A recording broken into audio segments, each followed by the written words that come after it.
Joining me now to discuss, former Deputy Assistant Secretary of State for Legislative Affairs, Joel Rubin. He's also running for Congress in Maryland. Joel, so good to see you tonight. Thank you. I mean, thanks, Laura. Emotions are running very high. They have been for 45 days at the very least.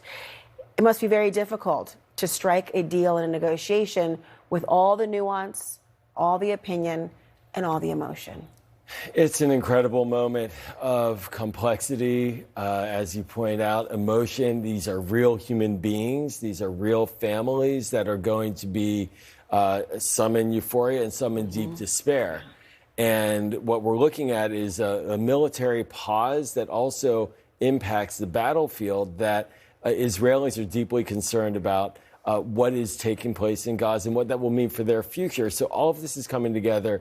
But at the end of the day, getting people out of harm's way, this is one of the primary objectives of the military response by Israel to Hamas's invasion of southern Israel.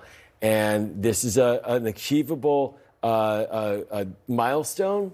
It looks like it will go forward, but it's certainly just the beginning of the end, but really just not truly ending the nightmare that we're watching.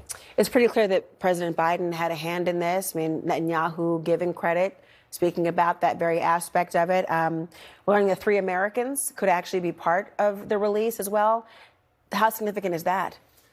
Well, it appears there are 10 Americans overall, and any American getting out now would be crucial for President Biden to demonstrate that his leadership, which has been strong throughout, and it's worth mentioning, he has been working the phones throughout this process, sending his team out there, CIA Director Bill Burns, our humanitarian assistance coordinator, David Satterfield, that's also part of this deal. It's crucial to show that his leadership is delivering results for the American people, and this is part of it, and hopefully these Americans will come home. You know, for many people, they're remembering back in, I think it was 2011, when there was an Israeli soldier who was exchanged, I think, for 1,000 Palestinians. That's right.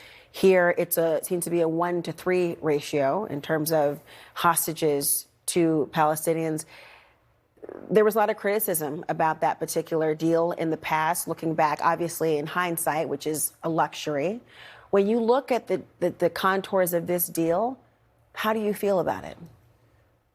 You know, it's a horrible moment to think that Hamas intentionally kidnapped civilians from Israel for this exact purpose. You know, what Hamas is doing right now is suing for a pause.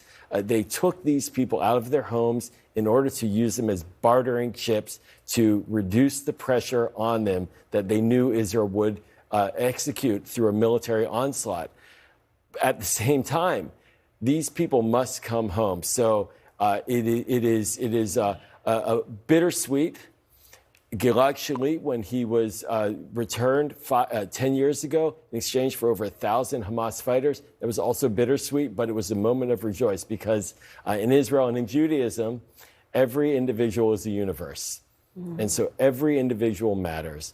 And that, at the end of the day, is the ethical difference between Israel and Hamas. What Israel is doing is retrieving their people who are in harm's way, understanding there is a risk, but it's worth that risk.